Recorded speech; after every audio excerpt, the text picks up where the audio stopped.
Hi, God. My name is Claudia, and I still heart media. Guys, let's just get into it this month.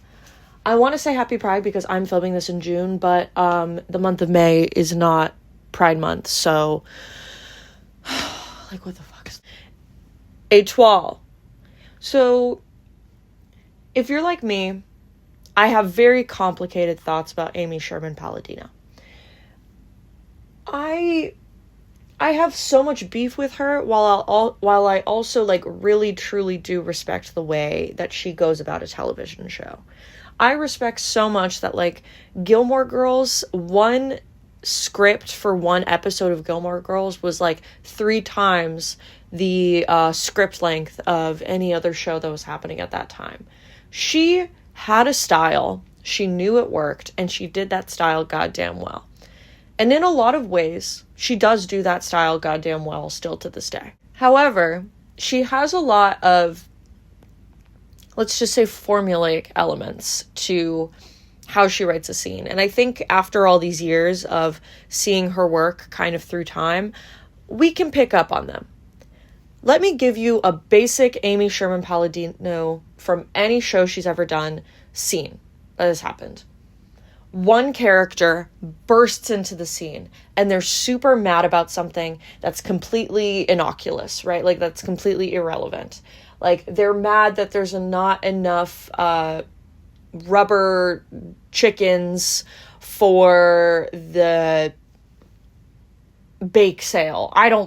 It literally doesn't matter. It's the stupidest thing you've ever heard of. Like that's what this person is mad about. Clearly, they're mad about something else. You know, they're redirecting their anger, so to speak. The other character initially maybe is trying to understand where they're coming from, but because the other person is so mad and is so like, brah, brah, brah, you know, you're idiot. How could you we don't have enough rubber chickens. You have to order more rubber chickens. We don't have any more. You have to go and you have to buy all of them from all the places everywhere. And at first the other person's like, what are you talking about? What is this? I didn't know you cared so much about rubber chickens. And then later in the scene, they're like, okay, well, God damn it. Fine. I'll go do that since you're being such a, awful, mean person.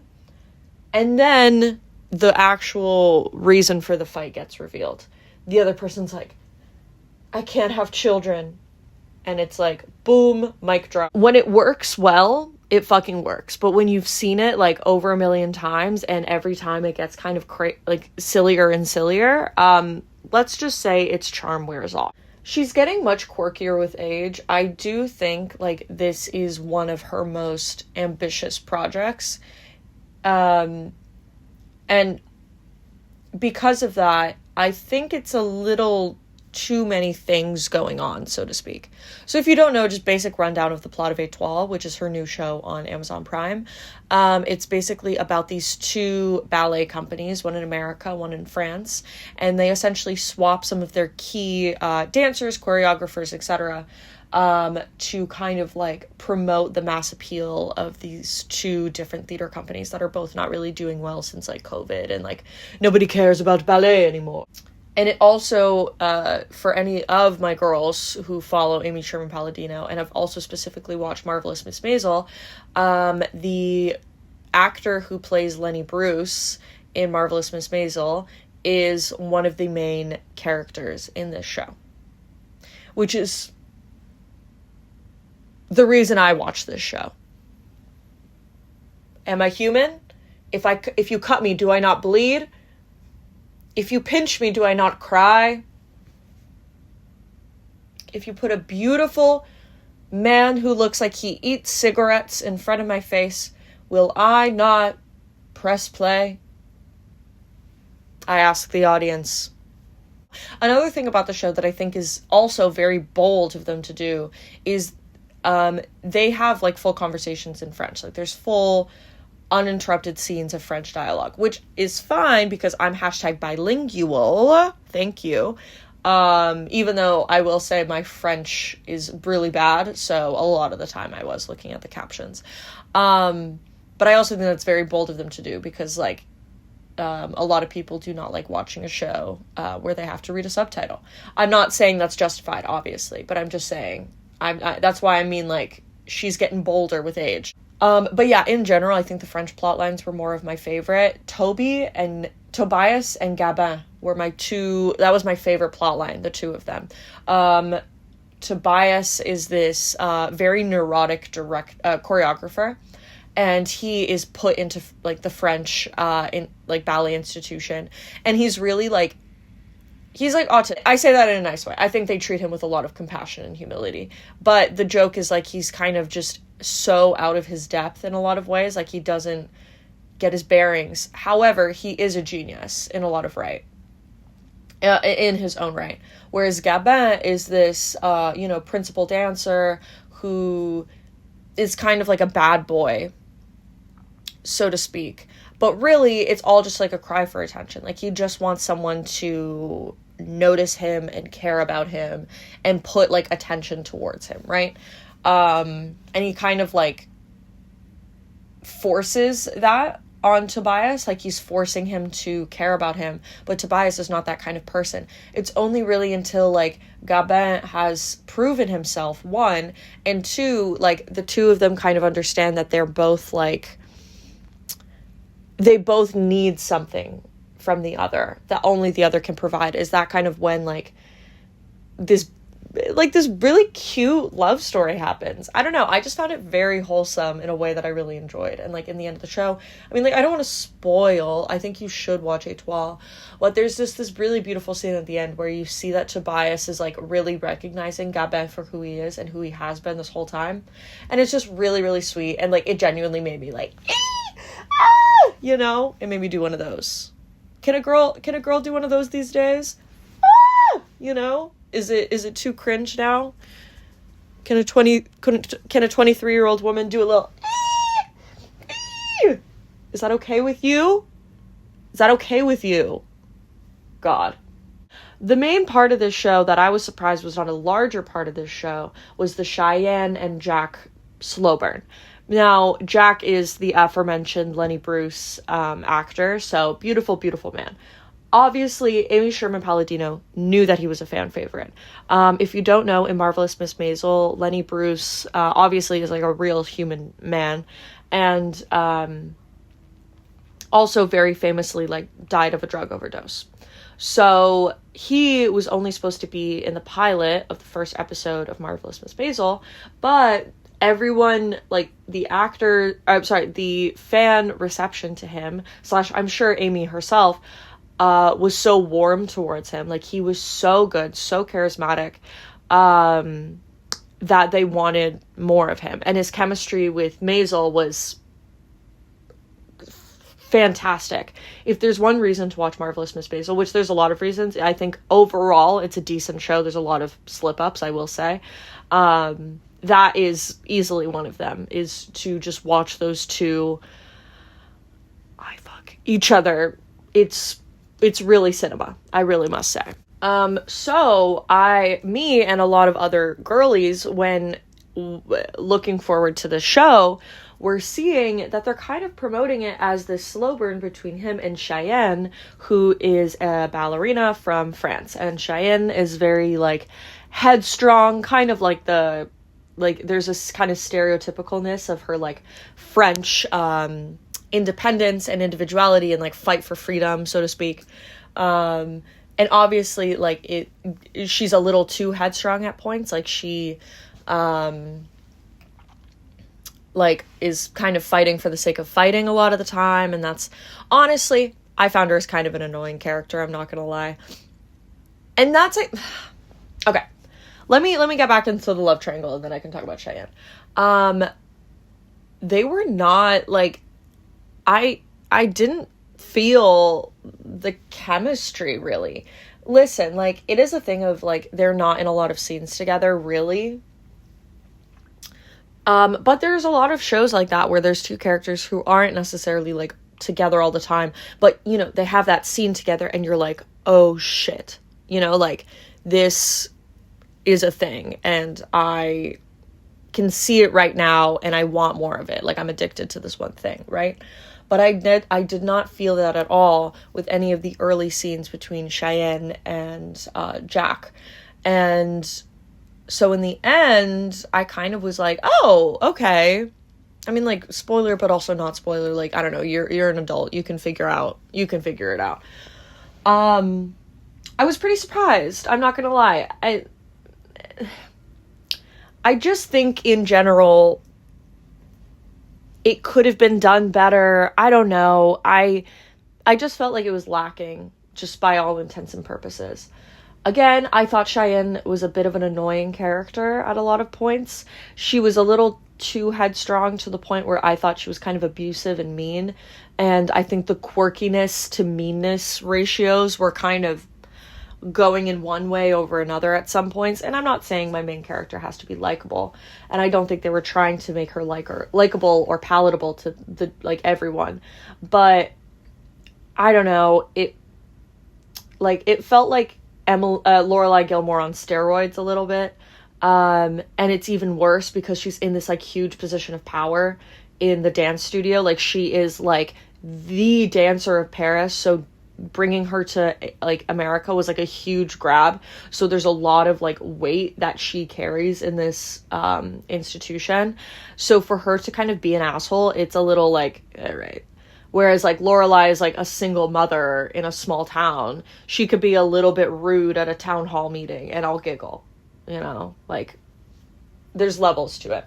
Jack is also, I don't know, he was a little too, I also think he was playing too much into the Lenny Bruce of it all, where he was this kind of insecure man who's obsessed with the ballet and really wants it to succeed, but he's so nervous all the time, and it's his whole life, and it's kind of all he lives and breathes. And it kind of, I don't know, I didn't really like empathize with him a lot in a lot of ways, like, and again, maybe kind of in a similar way to Cheyenne, where he was just kind of an asshole sometimes. I don't know, I almost think she was trying, like, Amy was almost trying to make him too much of the love interest, that she kind of took away some of his personality in the end. Whereas someone like Luke, for example, I think like he also works really well as his own standalone character when he's not in a storyline that has a relation to Lorelai. You know? I don't know. I just think these things, and these are the things I think. So let's do that. And next, I do think in general, again, this is such a kind of big show. I kind of can't imagine how they're going to continue it, because there's so many moving parts. But I'm very curious to see as to how that's going to end up. And again, I think I am probably the target audience for a show like this. So if I'm already like a little nervous about it, I'm wondering what the numbers are looking like, what the general consensus for a lot of people is looking like, because I would be concerned. Yes, I think it just needs some refining overall. But yeah, boop. Next thing, a lot of shows came out this month. So I am talking mostly about new releases this month, but I have a lot of thoughts. Next is Sirens. Ooh. So this was a really good show. I really liked it. This is my shit. A show about scary white women who are kind of in a cult, kind of not, in beautiful dresses by the beach. This is everything I dream of and more. This is what my dreams and equally my nightmares look like. I think a lot of people miss the point of the show, and I was so pleasantly surprised by the end of the show. When I first started it, I thought it was kind of going to go in a Mona Awad type way. If you don't know, Mona Awad is a writer. She's a really great contemporary writer. She's done Bunny. That was like her big book. She also did All's Well. She did Rouge. Every Mona Awad book has like a very, it's about this like imperfect protagonist who desires something, who has this desire for something out of their mundane life, and then they seemingly kind of get indoctrinated into some kind of cult that feels like too perfect to be true, and it's typically like at the helms of like very beautiful women who are almost like too beautiful, like it's not even like, you can't even conceptualize that they're real because they're so beautiful. And like she slowly falls into the cult of perfection, and and then something goes wrong and she gets out of it, and whatever. That's what I thought this show was going to be, and I think that's what the show does very intentionally. It sets you up thinking that it's going to be about a mystical, magical cult, but it's reminding us of a lesson that I think we often forget, that sirens are not real. Mythology is fake. Mythology has been made, especially the mythos of sirens, has been made for us to subjugate and fear the power of women. It is to make us think that a woman who is empowered in some way or another is inherently evil, and we must strike her down. These are not women who are like these secret demons, These are not women who are these vipers who have these nefarious plans and are manipulating all of these poor, hapless men in their life. Just like there's no such thing as sirens, there's no such thing as a harmless man, right? Especially in this show. Kevin Bacon's character, I'm just going to call him Kevin Bacon's character, is shown to be initially shown to be an incredibly normal and down-to-earth guy in comparison to his wife. I mean, even the way he approaches the waitstaff, he's nice and, even though, yes, they are still under his thumb, he's nice to them and friendly to them, and, let's eat carbs, let's eat chowder, Dennis Reynolds' character, you don't give a fuck whose real name is Dennis Reynolds from Always Sunny in Philadelphia, is seen as this kind of goofy but perfectly harmless rich man, older rich man who is having a relationship with like a 22, 23-year-old girl who's his best friend's best friend's wife's assistant, which is incredibly inappropriate, but we see him as like a perfectly, he's just a perfectly harmless dude, right? And when he has his outburst after Simone says, like, I'm not going to marry you, he reveals himself truly to her, which she would have found out about if she had actually married him, right? And he talks about how he would have viewed his young girlfriend, right? Like, so good. Even the father, even the dad, who's this bumbling old man, this poor and is like an alcoholic.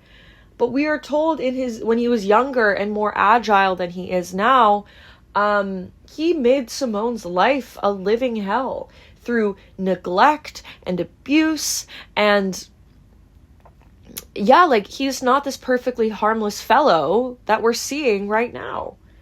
We automatically assume it's all of the women's fault instead of all of these men who are the core reasons that everything happens in the story. I am seeing a lot of people say that it's the older sister, Evan, like the older sister's fault that all of this happened. Like, if this didn't happen, Simone would have gone to New York. Julianne Moore would have still been married, whatever. That's not true. Kevin Bacon will always, and like, he was still unhappy in his marriage at the beginning of the story. He was already ready to talk about divorce and such things with her at the beginning of the story. He would have probably always at some point tried to make a move on Simone, because also let us remember at the beginning of the story, she's literally like, Julianne Moore is asking Simone to help her send a sext to her husband, right? Simone has been an agent in their marriage since, like, for this past year, or however long she's been working there again. It was like year and a half kind of thing. Something like that. And even after the fact, and again, like, I think some people can blame Simone for stealing Kevin Bacon away from Julianne Moore, but that's not even fair too, because at the end of the day, Simone is accepting this contract with this older man, and that's a deal that a lot of you would accept in this moment. Again, imagine, what's the other reality here? She goes back to living in this, like, shitty house with her abusive father, who now is, like, dealing with dementia, and, like, she has to give him humanity that she had never gotten from him in the first place.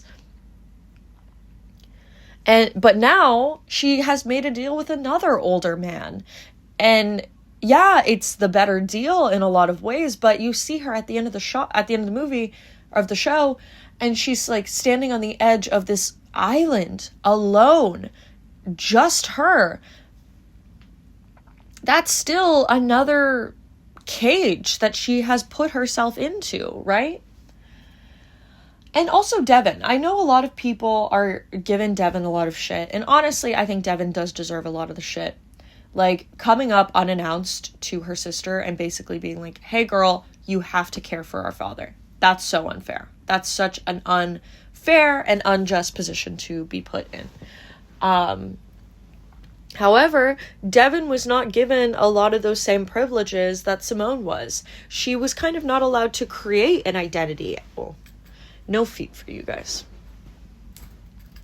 She was not allowed to create an identity outside of her father in a lot of ways. And only really because of her, Simone was able to go to Yale and get these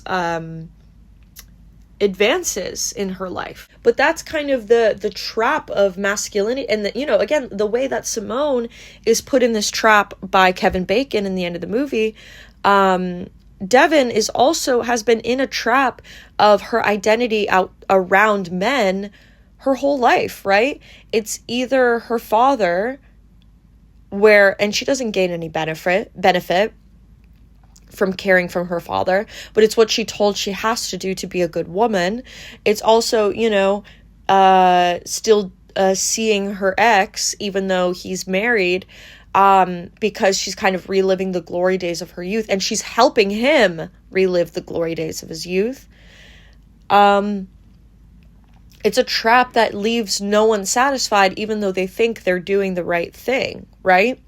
And Michaela, who is this smart woman, is this smart lawyer and she even says herself, like, I should have known better. She signed a crazy prenup, but she was like, I should have known better, but I was an idiot and I fell in love. Ain't that just the way? How many smart, brilliant women are an idiot who fell in love, Respectfully, of course. And it's this hyper wealth and this isolation and this devotion to a man who doesn't care if you live or die. It makes you truly insane. And I think that's really what the show is telling us is, yeah, we say these women are sirens. We say these women are the causes of their own suffering or the mistreatment of others, when in reality, it's the only card a lot of these women can play, and it's not even a good fucking card. I mean, and I think one of the best examples of this is when Devin is on the beach and she's running away from the 3 men who are following her and, like, the guys who are all in love with her. It's so brilliant.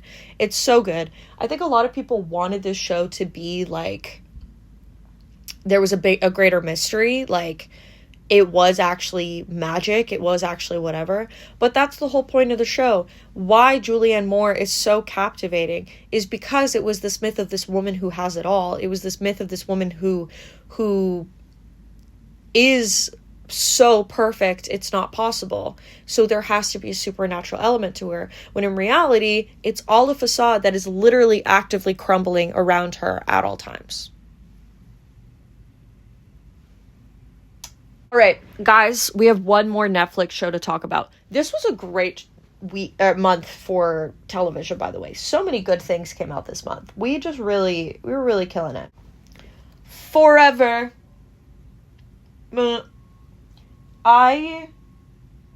show was so goddamn cute. I'm a sucker for like a kind of first love, puppy love, innocent love story. I'm such a sucker for stuff like that. I think it just makes me like giggle and squeal, and it makes me just so happy. The one thing I will say though, the miscommunication trope, it makes me so goddamn anxious, and the show is kind of filled with that. I understand, though, it is important to this show and what they were doing here, because, again, the whole point is that they are two stupid kids who need to learn and grow, and being together was part of the thing that helped them grow.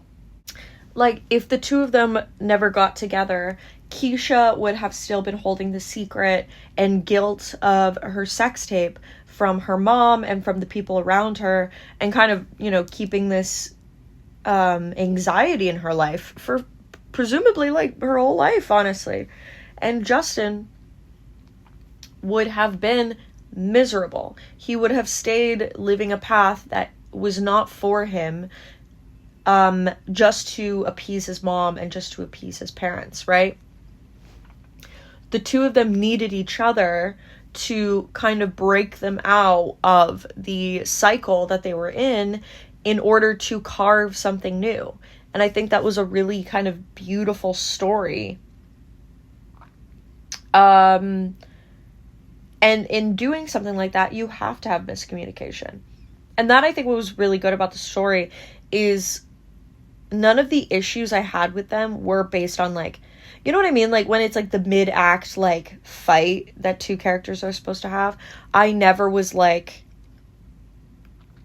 I was rooting for both of them the whole time, kind of thing. Keisha, I think especially, was a character that I really liked. I think in a lot of ways, we're in a very, like, Jenny Han-centered world right now. I love Jenny Han. Oh my god, Summer I Turned Pretty comes out this month. Sorry. I love Jenny Han things in a lot of ways, but a thing about Jenny Han work is a lot of the girls, like a lot of the love interests in her stories, are the inexperienced girl, right?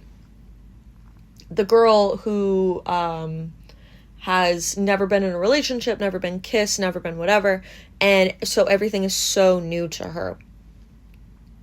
And yeah, there's obviously something relatable about that, but I also think I've always felt a little bit like I had my first relationships, I've had my first whatever, and it was bad. It was really bad. It was situations where it was toxic and all of these things. So when I watch stuff like, I don't know, The Summer I Turned Pretty and whatever, and they continue mentioning the importance of, like, it's your first love, it's your first, the person you first fall in love with is the most important.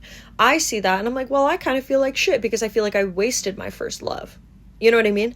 Whereas a show like Forever and a character like Keisha, who did have a relationship that by all intents and purposes, like, she really liked him, she was having a good time. It was only until this massive betrayal was when, everything went south for her and she kind of closed herself off. She's allowed to have love again. She's allowed to want that again.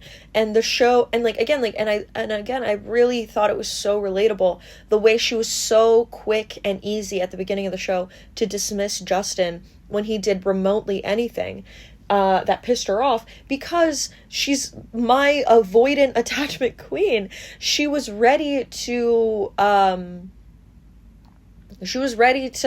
bye-bye, because she was like, I've been hurt before and I don't want to ever be hurt again. I don't know, there's something that I think it's a good message to a lot of young girls, which is like, just because you've already had some of your firsts, just because you have experienced some things that you should not have had to have experienced, does not mean you're never going to get love again. And you are actually deserving of a good love story, of a great love story even. And it should not be tainted by the things that have come before you, you know? So good.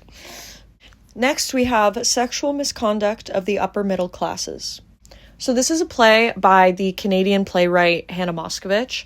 I have not seen a production of this. However, and this is a tip for any of my Canadian girlies, even though I'm sure other girlies could listen to this hypothetically. I don't know.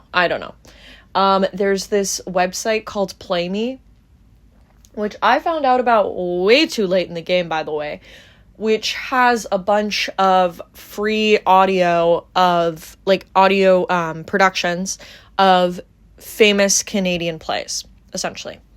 And Sexual Misconduct of the Upper Middle Classes is on there, and I listened to it, and it's really freaking good. It was recommended to me because if you know anything about my tastes, I love stories about age gaps and age dynamics. That's what I find most fascinating. I'm writing a play about it right now.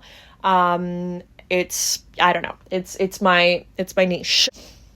This play is basically about this professor who is a writer, and he's kind of like hashtag I hate my life kind of thing.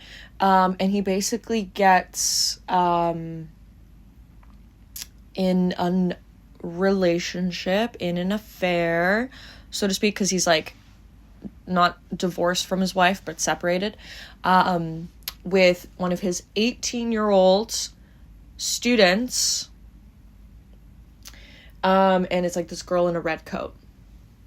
And essentially she starts the play and she like seeks him out. She is a huge fan of his work. And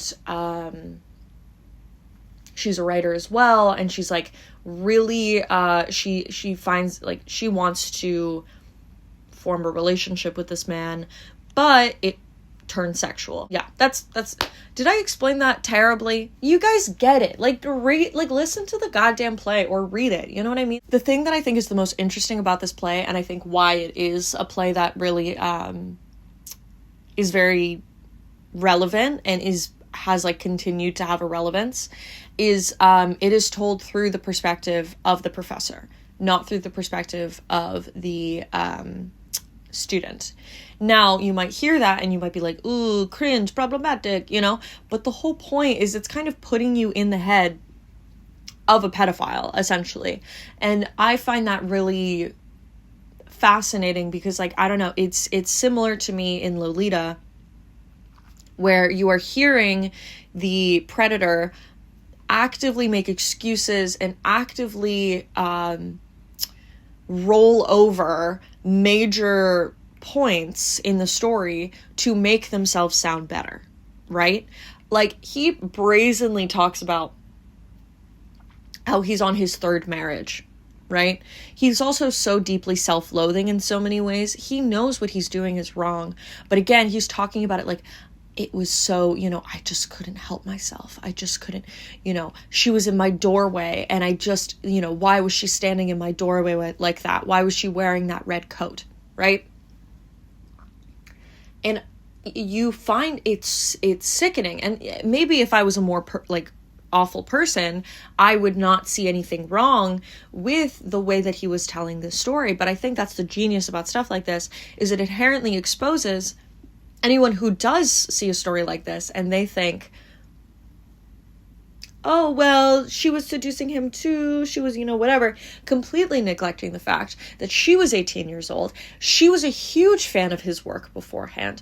And she right away in the relationship was like, I would like to show you my writing because you're my professor and I would like to show you my writing.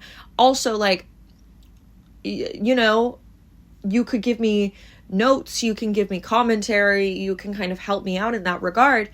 But he completely took it into the perverse, into the sexual, right? So brilliant. So good. I also just recommend in general the website Play Me. It has so many good plays on there. Another one that's really good on there is Hypothetical Baby. So yeah, that is sexual misconduct of the upper middle class. All right, guys, I have one more thing to talk about this month. It is In a Lonely Place.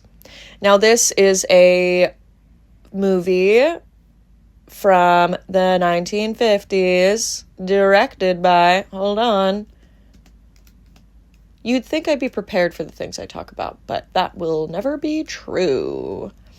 By Nicholas Ray, and it stars Humphrey Bogart and Gloria Graham, which are two baddies from, this age of Hollywood. If you don't know, you don't know. Humphrey Bogart is like, here's looking at you, kid. That guy. But I also would say this is his best role I've ever seen him in. He's so fab in this. Basically, the whole premise is this writer this Hollywood writer who's kind of in a slump, who's wildly depressed and an alcoholic and, all the things that we expect from writers, essentially gets kind of entangled in this murder mystery because he drunkenly, he needed revisions done on the script he was working on. And instead of just reading it himself, he made this girl from the bar come home with him so she could read the script to him. And then he sent her on her way home. The next day, she's found dead. So the mystery is kind of did he kill her? Did he not kill her? And then alongside that, we see his next door neighbor who sees him outside his window with this girl, right? And that's Gloria Graham. Gloria Graham's character is this girl, this woman, but in comparison to Humphrey Bogart, she looks like a girl, who basically was trying to be an actress for a while, but she kind of let go of that dream. She also has the plans of leaving the industry, leaving Hollywood, all that stuff, because she finds all of it pretty whack and terrible. But she has a crush on Humphrey Bogart, so she's like, you know what, I'll chill for a little bit. I'll help this man be innocent. I kind of think he's hot, and they start a relationship. She becomes his goddamn mother. And it really plays into the tortured artist needs to be nurtured. The tortured artist needs to be cared for, right? And this woman is doing all of the work, is doing all of the labor in order for a mediocre man who can barely pick up his own pants, can write a few goddamn lines on a goddamn typewriter, right? I found this really interesting in the conversation between women and their role in the Hollywood industry. Now, obviously, I think there's something to be said about the fact that she is there is something to be said about the fact that she is an ex-actor, an struggling actress, whatever. That kind of plays into, first of all, the disposability of women in Hollywood. I think she literally says at some point, I've gotten too old for this, when I think literally at the time of filming, she was she could not have been any older than her early 30s. I'm being so serious. She looks like a baby in this goddamn movie. Whereas Humphrey Bogart is this aging man who everyone in his life is he's still good. He's still got it. He still has something, to prove to whatever. When in reality, he's an abusive alcoholic, and everyone around him is constantly making excuses for him. And that's so, and then when you add the whole intrigue of did he actually murder that woman? Hello? Another thing I found really interesting about this movie that I only found out later when I was researching the movie is Gloria Graham and Nicholas Ray were married upon doing this movie. However, when they were doing this movie, they were quietly separated. They had not told anyone that they were quietly separated. They kind of let that not be talked about. But pretty quickly after this movie, they got divorced. Also, Nicholas Ray did write the script for this movie. So, you know, the playwright and the screenwriter and the actress. There's a symbiotic relationship here. And I think there is something kind of very beautiful about how this movie talks about that relationship. And he talks about later how there was another version of this movie where, okay, spoilers for this movie, but also, like, go see this movie, even though I've told you the spoilers, because who gives a fuck? Basically, at the end of the movie, she's trying to run away from him because she is terrified of this man. She thinks at the end of the movie, like, he has murdered this girl, right? And also, he has, like, ritualistically been abusive and mean and terrible to everyone in their lives. So she's like, I'm next. Like, he's gonna hurt me next, right? So she's trying to run away from him, essentially, even though he is trying to entrap her in marriage. Like, he proposed to her that day. He's trying to get her a ring that night. Like, he's, you know, all of these things. He's like, we have to leave right away, whatever. Because he wants to isolate her so he can abuse her freely, right? So in her attempt to escape, he catches her, he strangles her, she gets away, only because the police call and they tell him that he is free of all charges. Now, I think if he actually did the crime or not, it doesn't matter, right? The point is the call happens, he looks at her, and they both know it's over. They both know that their relationship is over. He leaves. He doesn't, you know, he just lets her go. And I think there was an alternate ending of the story where Humphrey Bogart's character killed Gloria Graham. And that was like the big, like, oh, he's a murderer.